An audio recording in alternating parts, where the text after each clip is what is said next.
Hey guys, welcome to my YouTube channel study with Devbhoomi. Friends, आज हम लोग इस वीडियो में देखेंगे जनरल नॉलेज क्विज का पार्ट 27। इस वीडियो में आपको जीके के 20 महत्वपूर्ण एमसीक्यूज देखने को मिलेंगे जो आपके आने वाला एग्ज़ाम बीडीओ समाज कल्याण अधिकारी उत्तराखंड पुलिस बंदी रक्षक पुलिस, उसके अलावा यूके पीसीएस आरओ वाला यूके पीसीएस प्री जो एग्ज़ाम होना उन सभी में जो है ये क्वेश्चन आपकी काफ़ी मदद करेंगे। गाइस, अगर आपका स्कोर 15 प्लस रहता है तो आपकी तैयारी काफ़ी अच्छी चल रही है।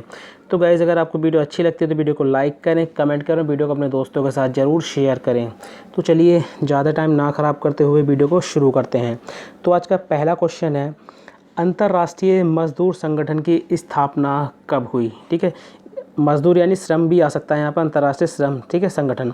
तो अंतर्राष्ट्रीय मजदूर संगठन की जो स्थापना हुई थी ये हुई थी 1919 में। कब हुई थी? 1919 में। तो डी ऑप्शन जो है हमारा राइट हो जाएगा। अगर वो फुल डेट की बात कर ले आपसे तो आपको फुल डेट भी याद रखनी है, 11 अप्रैल, ठीक है, 11 अप्रैल 1919।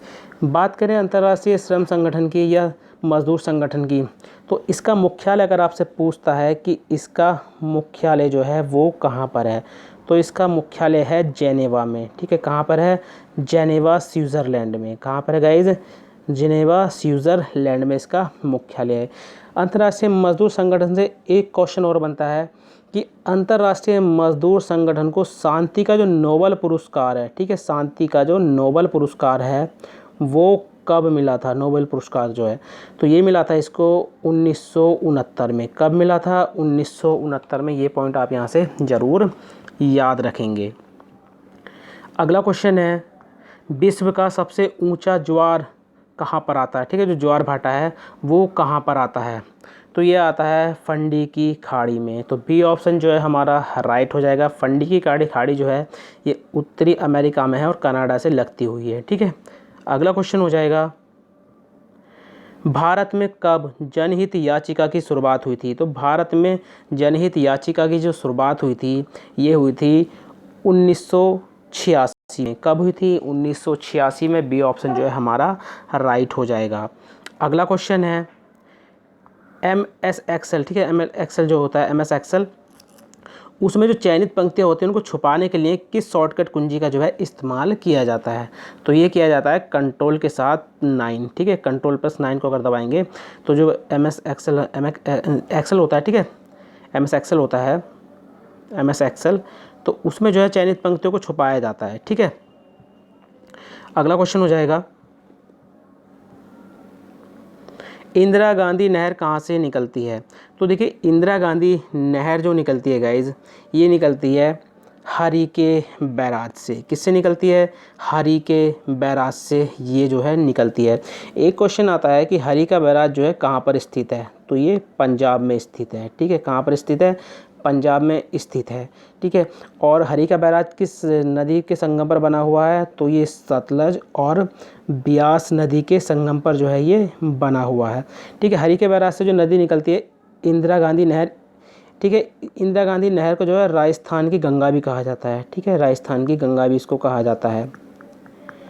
ठीक है, राजस्थान की गंगा भी इसको कहा जाता है, या इसको राजस्थान नहर के नाम से भी जाना जाता है। ये पॉइंट भी आप याद रखेंगे। अगला क्वेश्चन हो जाएगा, लोकटक झील, ठीक है, इसको लोकताक झील भी कहते हैं, इस तरह से मिल सकता है आपको, लोकताक झील। ठीक है, वैसे इसको अधिकतर लोकटक झील ही मिलेगा आपको नाम देखने को। तो लोकटक झील किस राज्य में स्थित है? तो ये स्थित है मणिपुर में। कहाँ पर स्थित है? मणिपुर में। अब देखिए, लोकटक झील पर एक काफ़ी महत्वपूर्ण एक द्वीप है जो पूछा जाता है। ठीक है, इस पर एक तैरता हुआ द्वीप है जिसका नाम है केबुल लामझाऊ। ठीक है, लामझाऊ, और केबुल लामझाऊ राष्ट्रीय उद्यान भी मणिपुर में ही है। अगला क्वेश्चन हो जाएगा, भारत में राष्ट्रीय मानवाधिकार आयोग की स्थापना कब हुई? तो भारत में राष्ट्रीय मानवाधिकार आयोग की जो स्थापना हुई थी गाइज, ये हुई थी 1993 में। ठीक है, कब हुई थी? 1993 में। अगर फुल डेट की बात करें तो 12 अक्टूबर 1993 में। मुख्यालय की बात करें, आयोग का मुख्यालय कहाँ पर है इसका? तो इसका मुख्यालय है नई दिल्ली में। कहाँ पर है? नई दिल्ली में। ठीक है, इसके प्रथम अध्यक्ष की बात करें कि इसके प्रथम अध्यक्ष कौन थे राष्ट्रीय मानवाधिकार आयोग के, तो आप याद रखेंगे रंगनाथ मिश्र। कौन थे?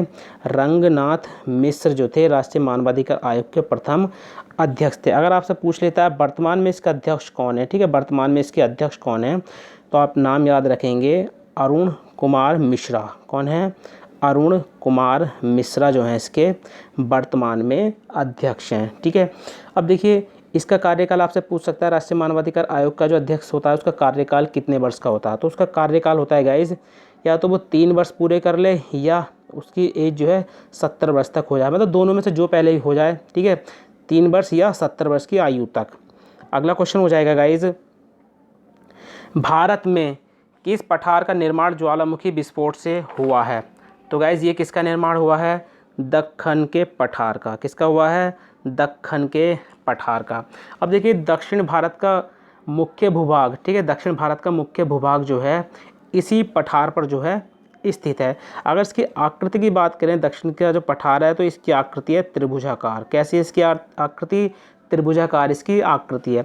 एक क्वेश्चन और बनता है दक्कन का पठार से कि दक्कन का पठार जो है भारत के कितने राज्यों में फैला है, तो ये भारत के 8 राज्यों में फैला है। ठीक है, काफ़ी महत्वपूर्ण पॉइंट है ये, तो ये भारत के 8 राज्यों में फैला है।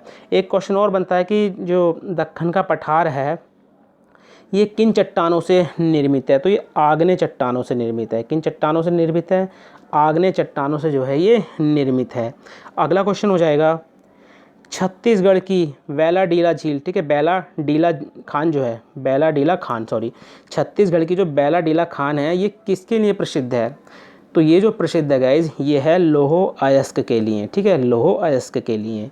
अगला क्वेश्चन हो जाएगा, आईने अकबरी में भूमि को कितने भागों में बांटा गया है, तो आईने अकबरी में जो है भूमि को जो बांटा गया है ये 4 भागों में बांटा गया है। कितने भागों में बांटा गया है? 4 भागों में जो है बांटा गया है। ठीक है, अब बात करें आईने अकबरी की, क्योंकि इसके लेखक का नाम पूछा जाता है कि आईने अकबरी के लेखक कौन हैं, तो इसके लेखक हैं अबुल फजल। कौन है?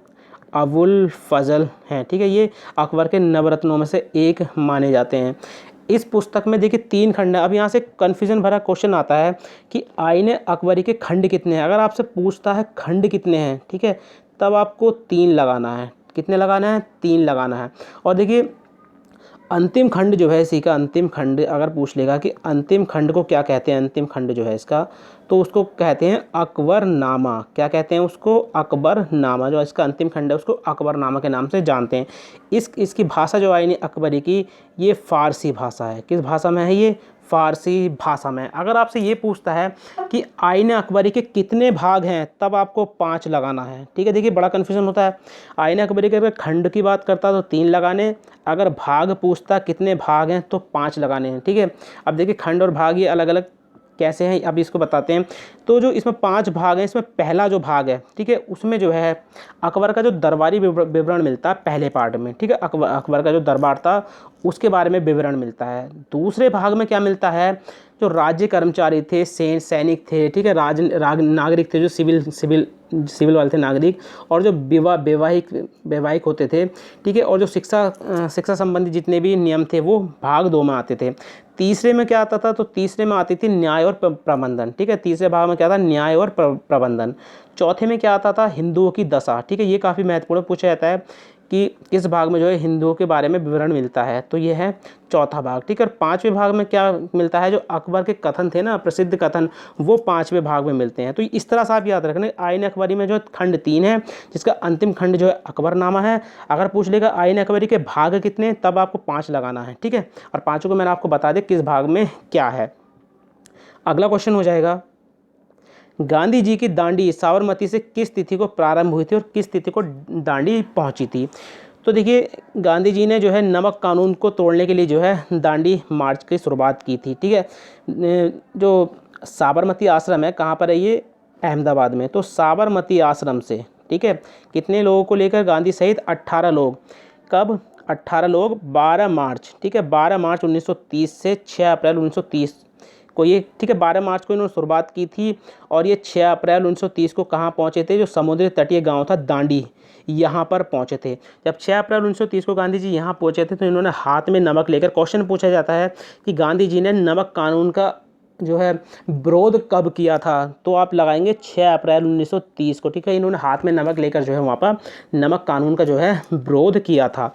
इसकी आप कुल जो लंबाई है वो ज़रूर याद रखना, 385 किलोमीटर की जो थी ये पैदल यात्रा थी, ठीक है। इस पॉइंट को आप ज़रूर ही याद रखेंगे। देखिए दांडी मार्च को एक अन्य नाम से भी जाना जाता है, इसको नमक मार्च भी कहा जाता है, ठीक है। कहीं कहीं आपको नमक मार्च मिलेगा, इसको इस तरह से याद रख लेना, तो इसको नमक मार्च भी कहा जाता है। अगला क्वेश्चन हो जाएगा, भारतीय संविधान में राज्य शब्द को किस अनुच्छेद में परिभाषित किया गया है, ठीक है। भारतीय संविधान में जो राज्य शब्द है इसको किस अनुच्छेद में परिभाषित किया गया है, तो आप याद रखेंगे अनुच्छेद 12 में। किसमें? अनुच्छेद 12 में। अगला क्वेश्चन हो जाएगा, संसद का अधिनियम किस नाम से जाना जाता है, तो देखिए संसद का जो अधिनियम होता है वो किस नाम से जाना जाता है, विधेयक, ठीक है। विधायक हो गया गाइस थोड़ा, ठीक है, ये विधेयक होता है वैसे, विधेयक इस तरह से, ठीक है, विधेयक, ठीक है। तो विधेयक नाम से जाना जाता है। तो गाइस ये विधायक नहीं होगा, ठीक है, थोड़ा जो हम टाइपिंग करते हैं उसमें कभी कभी गड़बड़ हो जाती है। तो संसद का जो अधिनियम होता है वो किस नाम से जाना जाता है, वो विधेयक के नाम से जाना जाता है, ठीक है। किस नाम से जाना जाता है, विधेयक के नाम से। अगला क्वेश्चन हो जाएगा, सती प्रथा को किस वर्ष समाप्त किया गया था, तो सती प्रथा को किस वर्ष समाप्त किया गया था। देखिए जब दंपत्य जो जोड़ा होता था, अगर उसमें से, ठीक है, पति मर जाता था तो पत्नी को जो है पति के साथ ही दाह संस्कार करना होता था, मतलब पति के साथ ही सती होना पड़ता था। तो ये प्रथा थी। तो इस प्रथा को जो समाप्त किया था ये कब किया था, 1829 में। किसने किया था, राजा राम मोहन राय जी ने, ठीक है। राजा राम मोहन राय जी ने किन के साथ मिलकर किया था, तो बेंटिक के साथ, ठीक है। लॉर्ड विलियम बेंटिक के साथ मिलकर जो है इस प्रथा को समाप्त किया था। अगला क्वेश्चन हो जाएगा, भारत में सर्वप्रथम किस वित्तीय वर्ष से सेवा कर लागू किया गया था, ठीक है। तो भारत में सर्वप्रथम जो सेवा कर लागू किया गया था ये 1994-95 में किया गया था, ठीक है। कब किया गया था, 1994-95 में। अब क्वेश्चन पूछा जाता है कि सेवा कर जो है किस प्रकार का कर है, ठीक है। सेवा कर जो होता है गाइस ये किसी व्यक्ति को प्रदान की गई जो सेवा होती है उस पर लगाया गया कर होता है, ठीक है। तो ये जो सेवा कर होता है ये पूछा गया किस तरह का कर है, तो ये अप्रत्यक्ष कर है। कैसा कर है, ये एक अप्रत्यक्ष कर है, ठीक है। अगला क्वेश्चन हो जाएगा, सूचना का अधिकार कानून भारत में कब लागू किया गया था, तो देखिए सूचना का अधिकार जो है राइट टू इन्फॉर्मेशन, ठीक है, जो सूचना का अधिकार होता है किसी से भी हम किस विभाग से जानकारी ले सकते हैं, सूचना का अधिकार। तो ये जो भारत में लागू हुआ था ये हुआ था, कब हुआ था गाइज, ये तो अक्टूबर, ठीक है। ये थोड़ा यहाँ पे भी गलती हो गई गाइज, पता नहीं, ठीक है। तो अक्टूबर आप याद रखना, फुल डेट मैं आपको बता देता हूँ, फुल डेट, ठीक है, 12 अक्टूबर, ठीक है, 12 अक्टूबर 2005 को, ठीक है, 12 अक्टूबर 2005 को जो है सूचना का अधिकार कानून जो है भारत में लागू कर दिया गया था। अब यहाँ से एक क्वेश्चन और बनता है कि सूचना का अधिकार लागू करने वाला प्रथम राज्य कौन था, ठीक है। जो प्रथम राज्य है वो कौन था, तो ये था तमिलनाडु। कौन था, तमिलनाडु। तो आप याद रखेंगे सूचना का अधिकार कानून जो भारत में लागू हुआ था ये 12 अक्टूबर 2005 को लागू हुआ था। अगला क्वेश्चन हो जाएगा गाइज, केंद्रीय मरुस्थल शोध संस्थान कहाँ स्थित है, तो ये स्थित है जोधपुर में। कहाँ पर स्थित है, जोधपुर में। अगला क्वेश्चन हो जाएगा, मॉन्ट्रियल प्रोटोकॉल का उद्देश्य है, तो मॉन्ट्रियल प्रोटोकॉल का उद्देश्य क्या है, तो यह है ओजोन को नष्ट करने वाले पदार्थों को कम करना, यानी ओजोन से संबंधित है मॉन्ट्रियल प्रोटोकॉल। अगला क्वेश्चन हो जाएगा, रग्बी फुटबॉल में प्रत्येक साइड खिलाड़ियों की संख्या कितनी होती है, तो देखिए रग्बी फुटबॉल में जो खिलाड़ियों की संख्या होती है एक साइड में ये होती है 15, और रग्बी में सर्वाधिक खिलाड़ी होते हैं गाइस, ठीक है। अगला क्वेश्चन हो जाएगा, भारत में जमींदारी व्यवस्था को लागू किया था, तो भारत में जमींदारी व्यवस्था को जो लागू किया था ये किसने किया था, लॉर्ड कॉर्नवालिस ने। किसने किया था, लॉर्ड कॉर्नवालिस ने। तो ए ऑप्शन जो है हमारा राइट हो जाएगा। तो गाइज़ ये थे आज के सामान्य ज्ञान के 20 महत्वपूर्ण क्वेश्चन जो आपके आने वाले एग्ज़ाम में आपकी काफ़ी मदद कर सकते हैं। गाइज़ आपके 20 में से जितने भी मार्क्स आए हो आप हमें कमेंट के माध्यम से बता सकते हैं, ठीक है। अगर आपको वीडियो अच्छी लगी हो तो वीडियो को लाइक करें, कमेंट करें, वीडियो को अपने दोस्तों के साथ ज़रूर शेयर करें।